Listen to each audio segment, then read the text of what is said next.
لیکن اکثر لوگوں کے ذہن میں یہ سوال آتا ہے کہ امام حسین اور ان کے خاندان پر ظلم کرنے والے ان قاتلوں کا انجام کیا ہوا؟ کیا وہ اس دنیا میں بچ نکلنے میں کامیاب ہو گئے یا پھر انہیں ان کے کیے کی سزا مل گئی؟ تو دوستو، کربلا کے واقعے کے بعد یزیدی فوج اور اس کے کمانڈروں کو لگتا تھا کہ انہوں نے ایک بہت بڑی جنگ جیت لی ہے اور اب وہ امن اور سکون سے زندگی گزاریں گے۔ کوفہ اور شام میں جشن منائے گئے، انعامات بانٹے گئے اور حکومت کی کرسیوں کو مضبوط سمجھا گیا۔ لیکن یہ خوشی عارضی تھی۔ امام حسین کی شہادت کے فوراً بعد ہی لوگوں کے دلوں میں پچھتاوا اور غصہ پیدا ہونے لگا۔ کوفہ کے لوگ جو پہلے خوف کی وجہ سے خاموش تھے، اب خود کو گناہگار محسوس کرنے لگے تھے۔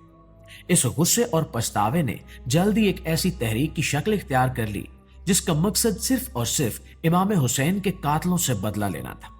اس بدلے کی تحریک کو سب سے زیادہ طاقت مختار سقفی نے دی۔ مختار سقفی نے کوفہ میں قدم رکھتے ہی یہ عہد کیا کہ وہ امام حسین کے خون کے ایک ایک قطرے کا حساب لیں گے۔ انہوں نے کوفہ کے ان لوگوں کو اپنے ساتھ ملایا جو اپنے کیے پر شرمندہ تھے اور ایک بڑی فوج تیار کی۔ مختار سقفی نے واضح کر دیا تھا کہ جب تک کربلا کے مجرموں کو ان کے برے انجام تک نہیں پہنچایا جائے گا، وہ چین سے نہیں بیٹھیں گے۔ ان کی اس تحریک نے کوفہ میں موجود ان تمام لوگوں کے دلوں میں خوف پیدا کر دیا جنہوں نے کربلا کی جنگ میں کسی بھی طرح سے حصہ لیا تھا۔ ناظرین، مختار سقفی کی حکومت قائم ہوتے ہی قاتلوں کی پکڑ دھکڑ کا کام شروع ہو گیا۔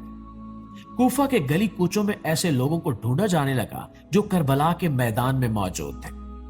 بہت سے لوگ اپنی جانیں بچانے کے لیے دوسرے شہروں کی طرف بھاگنے لگے۔ کچھ نے اپنے ہی گھروں میں گندے تہخانوں میں پناہ لے لی اور کچھ نے بھیش بدل لیا تاکہ انہیں کوئی پہچان نہ سکے۔ لیکن مختار سقفی کے سپاہی ہر اس جگہ پہنچ گئے جہاں کوئی قاتل چھپا ہوا تھا۔ تاریخ دان لکھتے ہیں کہ کوفہ کی زمین ان ظالموں کے لیے اتنی تنگ ہو چکی تھی کہ انہیں کہیں سر چھپانے کی جگہ نہیں مل رہی تھی۔ معزز دوستو، عبید اللہ ابن زیاد وہ شخص تھا جو کوفہ کا گورنر تھا، اور اسی کے حکم پر امام حسین کے قافلے کا پانی بند کیا گیا اور جنگ مسلط کی گئی۔ ابن زیاد خود کو بہت طاقتور سمجھتا تھا اور اسے اپنے اقتدار پر بڑا گھمنڈ تھا۔ جب مختار سقفی کی فوج نے اس کا پیچھا کیا تو ابن زیاد نے ایک بڑی فوج کے ساتھ مقابلہ کرنے کی کوشش کی، لیکن نصیب میں ذلت لکھی جا چکی تھی۔ جب اس کا سر مختار سقفی کے سامنے لایا گیا تو کوفہ کے اسی دربار میں جہاں کبھی وہ تکبر سے بیٹھتا تھا، اس کے سر کو زمین پر پھینک دیا گیا۔ روایات میں آتا ہے کہ اس کے ناک کے راستے ایک سانپ داخل ہوتا اور منہ سے نکلتا تھا، جسے وہاں موجود تمام لوگ دنگ رہ گئے۔ اس طرح اس ظالم کا نہ صرف خاتمہ ہوا بلکہ وہ دنیا کے لیے ایک سبق بن گیا۔ عمر بن سعد، جو کربلا میں یزیدی فوج کا سب سے بڑا کمانڈر تھا اور جس نے حکومت اور جاگیر کے لالچ میں امام حسین پر پہلا تیر چلایا تھا، اس کا انجام بھی کچھ مختلف نہیں تھا۔ عمر بن سعد نے مختار سقفی سے بچنے کے لیے امن کا معاہدہ کرنے کی کوشش کی اور کچھ وقت کے لیے وہ اپنے گھر میں قید ہو کر رہ گیا، لیکن وہ اپنے کیے کے خوف سے راتوں کو سو نہیں پاتا تھا۔